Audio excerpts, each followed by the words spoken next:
विष्णुपादाय कृष्णविष्णुभूतले श्रीमती जयपताका स्वामी चिन्मयाचार्यपदाय नित्याकृपदाय गौरपदाय नवरामतराय नमाय विष्णुपादाय कृष्णविष्णुभूतले श्रीमती भक्तिवेदांत स्वामी चिन्मयाचार्यपदाय नित्याकृपदाय गौरपदाय नवरामतराय नमो महावराय कृष्णपदाय कृष्णाय कृष्ण चैतन्य नामने गौरतिष्ण वाञ्छाकल्पतरुश्च कृपा सिन्धुभैश्च पतितां पावनेभ्यो नमो नमः। আমি নারদম শাস্ত্রজ্ঞান সম্পর্কে একদম কিছু জানি না। আপনারা যারা এখানে আছেন পিতৃসমতুল্য সন্তান ছিলেন, যারা ভ্রাতা সমতুল্য আছেন, ভ্রাতা সমতুল্য এনারা ক্ষমা সুন্দর দৃষ্টিতে দেখবেন। তো আমরা একটু স্থাপ করবো সেই গোবর্ধন ওনার সৌজন্যে স্থাপ করবো। সবাই জোরহাত করুন।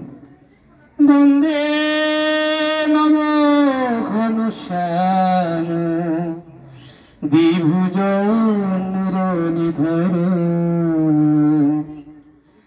পীতাম্বরং ধরং দেব শরধর পুরুষোত্তম বন্দে নব ঘনশ্যাম দ্বিভুজ মুরলীধর গোবর্ধনং ধরং বন্দে গোপাল গোপরূপিণ গোকুলোৎসব মিশনা গোবিন্দ গোপিকাতি বন্দে নব ঘনশ্যাম দ্বিভুজ মুরলীধর। এটি হচ্ছে পবিত্র রাধা দামোদর ও কার্তিক ব্রত চলছে একসাথে। রাধা দামোদরের অর্ধদিন চলে গেছে, আর কার্তিক দামোদর আজকে বোধহয় ষষ্ঠ দিন, তাই না? তো আপনারা যারা আছেন এটুকু জেনে নেবেন যে আমরা এই রাধা দামোদর কার্তিক মাস ব্রত পালন করব কেন। এটির একটি মাহাত্ম্যকতা প্রভু কিছুক্ষণ আগে বলেছেন যে আমরা অন্যান্য মাসে যে দীপদান করি, অন্যান্য মাসে যে দীপদান করি, যে পুণ্য বা স্বীকৃতি অর্জন হয়, আজকে এই একটি প্রদীপদানের মাধ্যমে 10,000 প্রদীপদানের ফল প্রাপ্ত হয়। এটি দেখবেন আপনারা হরিভক্তি বিলাস থেকে শুরু করে গ্রন্থামিতে দেখবেন স্পষ্টভাবে উল্লেখ আছে। তো আমরা এই দামোদর মাস সম্পর্কে একটি ছোট কাহিনী বলব অল্প সময়ের মধ্যে। আপনারা জানেন ঋষিশ্রেষ্ঠ নারদ মুনি স্বর্গের কল্পবৃক্ষ থেকে ভগবানের দর্শন করার জন্য একটি পুষ্প নিয়ে গিয়েছিলেন। ভগবানের দর্শনে অর্পণ করে তিনি নিজেকে ধন্য মনে করলেন এবং ভগবান অত্যন্ত খুশি হলেন। ভগবান শ্রীকৃষ্ণ ঋষিশ্রেষ্ঠ নারদ মুনিকে, আপনারা একটু মনোযোগী হলেন, এই জন্য এটি যাতে এই মাহাত্ম্য কথাটি অন্য কাউকে বলতে পারেন।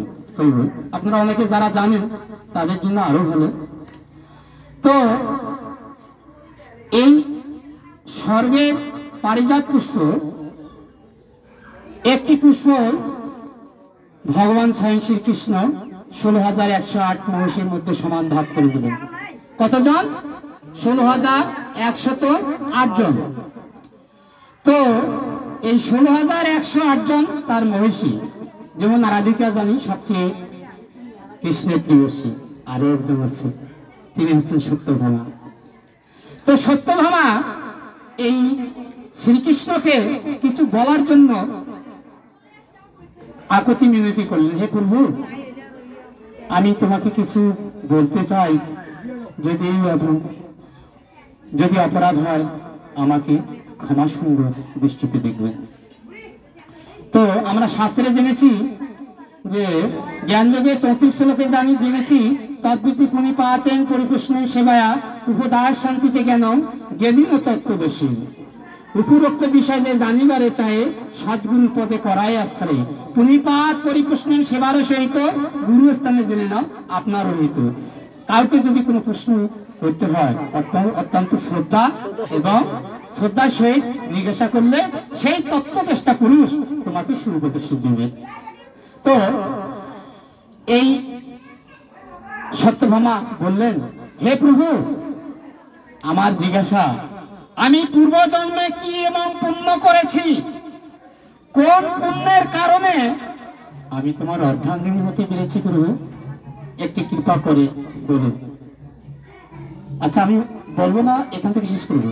বলেন। অনেকে অমনোযোগী দেখতেছি, এই ক্ষুধার্ত হতো, তো আপনারা একটু মনোযোগী হন, আমি অল্প সময় শেষ করব। তো ভগবান তখন বললেন, ও তুমি এই কথা শুনতে চাও, তাহলে শুনো, একটি তোমাকে ছোট গল্প শুনতে হবে। ভগবান বললেন যে দেখো, যে অনেক দিন আগের কথা, এটা সত্য যুগের কাহিনী, যে একজন দেবশর্মা নামে একজন ব্রাহ্মণ ছিলেন। তিনি কি তার গুরু গৃহ ছিল। আগেকার দিনে বাচ্চারা কিন্তু গুরু গৃহে পড়তো। তার গুরু গৃহ ছিল, তার কাজ ছিল, তিনি ছিলেন ভাগবত ভক্ত এবং গুরু গৃহে ছিল শিষ্যবৃত্তি ছিল। অনেক গুরু গৃহে অনেকে যে সেখানে শিক্ষাদান করত, এটি হচ্ছে গুরু গৃহ। তো তার একমাত্র একটি কন্যা ছিল, তার নাম ছিল গুণবতী।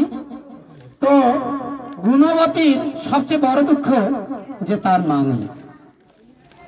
জন্ম হওয়ার পরে এই জগৎ সংসার থেকে তার মা চলে গেছে। আপনারা জানেন, এই জগৎ সংসারে মায়ের মতো আপনজন আর কেউ নেই। বিদেশে বিপাকে যদি কোনো সন্তান বিপদে পড়ে, সবার অগ্রে কিন্তু প্রতিবেশী জানার আগে মা জানে। এই জন্য বলবো, মা বাবা এই জগৎ সংসারে যার নেই, তার মতো আর হতভাগা নেই। আর যার মা বাবা আছেন, তারা অত্যন্ত ভাগ্যবান। আমি এই আকুতি জানাবো যে যাদের মা বাবা আছেন, তাদের প্রতি আকুতি জানাবো, তারা যেন সেই তার বাবা মাকে শ্রদ্ধা করেন এবং বাবা মার মনে কোনো কষ্ট দেন না। আমরা গুরু মন্ত্র জানি যে পিতা সর্বপিতা ধর্ম পিতা হি পরমাম পুত্র পিতরি পিতমা পণ্য প্রিয়ন্তে সকল দেবতা হয় নমঃ। তাহলে গুরু পিতা হচ্ছে, আমরা এই জগৎ সংসারে 4 জনের কাছে ঋণী। প্রথম ঋণী সূর্যদেবের কাছে। আমাদের কোনো নিজের আলো নেই, চোখের কোনো আলো নেই, আমরা অনেক আলোর দ্বারা আলোকিত। আর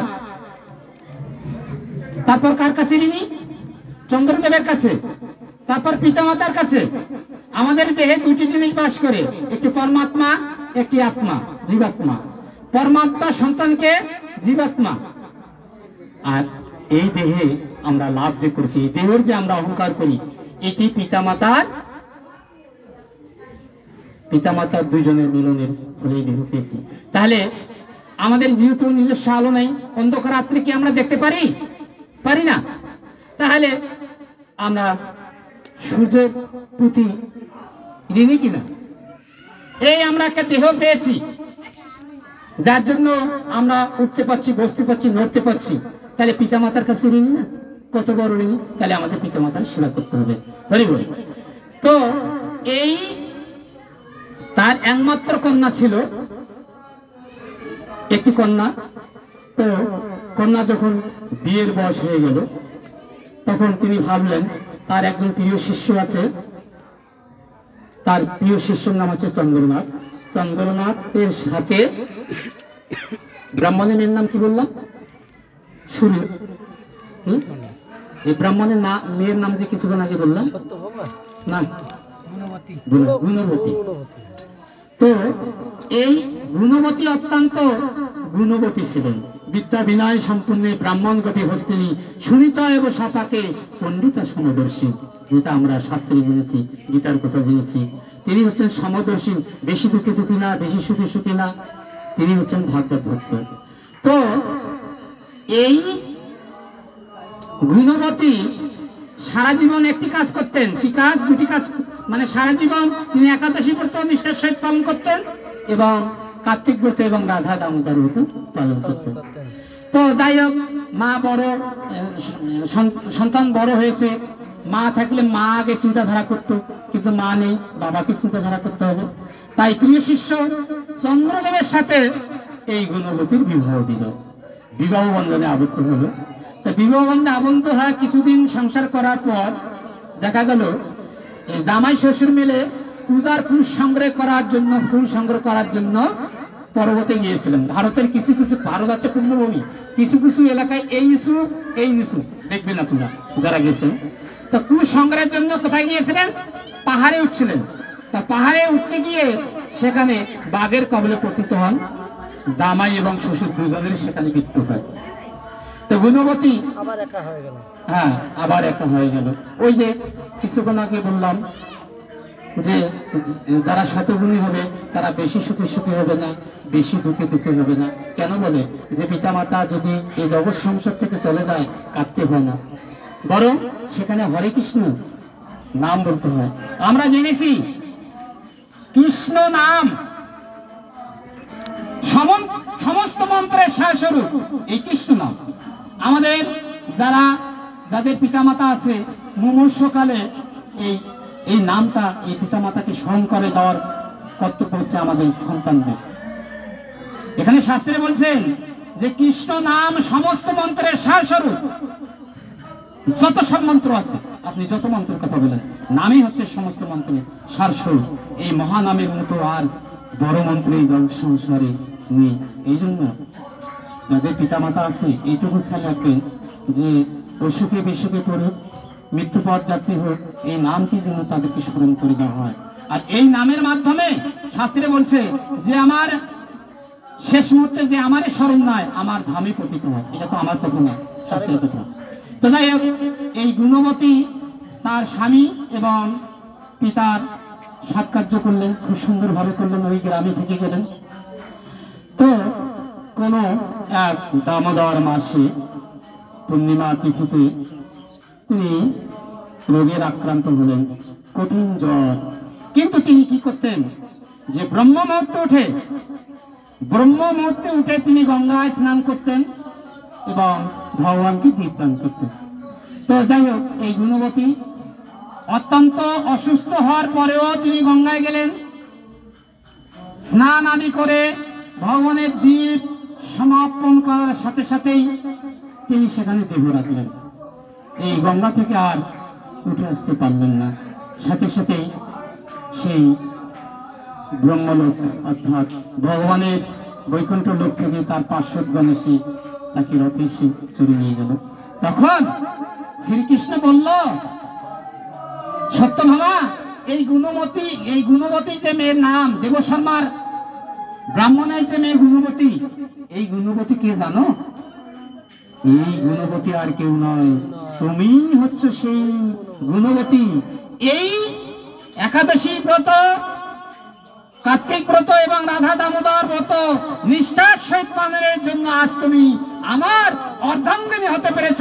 জয় জয় নিতাই গৌর সীতানাথ প্রেমানন্দে, হরি হরি বল। তাহলে দেখেন এই মাসের মাহাত্ম্যতা কত। আপনাদের অনুরোধ করব, আরো কয়েকদিন আছে দামোদর মাস, যদি পারেন আপনারা প্রতিদিন দীপদান করবেন। তো যাই হোক, আপনারা অনেকে ক্ষুধার্ত, এখনো আমরা শেষ করলেও কিন্তু পাবো না, তার কারণে এখনো ভোগ নিবেদন শেষ করিনি। তো আমরা এদিকে ভোগ নিবেদন করুক, আমরা দীপ প্রদান করব দামোদরের উদ্দেশ্যে। এই মাসে কিছুক্ষণ আগেই তো প্রভু বললেন, পাঠক প্রভু বললেন যে এই মাসে একটি দীপ দানের সমান অন্যান্য মাসে যে দীপ দান করি 10,000 দীপের সমান। আচ্ছা, 10,000 বছর আমরা কেউ বাঁচবো? একটি দীপের সমান যদি অন্যান্য মাসে 10,000 দীপের সমান হয়, তাহলে কেন আমরা এই দামোদর দীপটা দান করবো না? হইব। তা আমরা সবাই এই মাহাত্ম্য কথা জানলাম। আবার আমি আপনাদের কাছে ক্ষমা চেয়ে নিচ্ছি, আমি একজন নরগাঁও শাস্ত্রগ্রন্থ সম্পর্কে আমার কোনোই জ্ঞান নেই। আপনারা আশীর্বাদ করবেন এই ভগবানের লীলা কথা যেন আপনাদের মাঝে বা অন্যের মাঝে পরিবেশন করতে পারি। আবার আমি এখানে যারা আছেন মাতৃ সমতুল্য, পিতৃ সমতুল্য, সন্তান ছেলে, আর যারা ভ্রাতা ভগ্নী সমতুল্য আছেন, ভ্রাতা সমতুল্য, এই নরধমকে ক্ষমা সুন্দর দৃষ্টি দেখবেন। জয় জয় শ্রীকৃষ্ণ চৈতন্য প্রভু নিত্যানন্দ।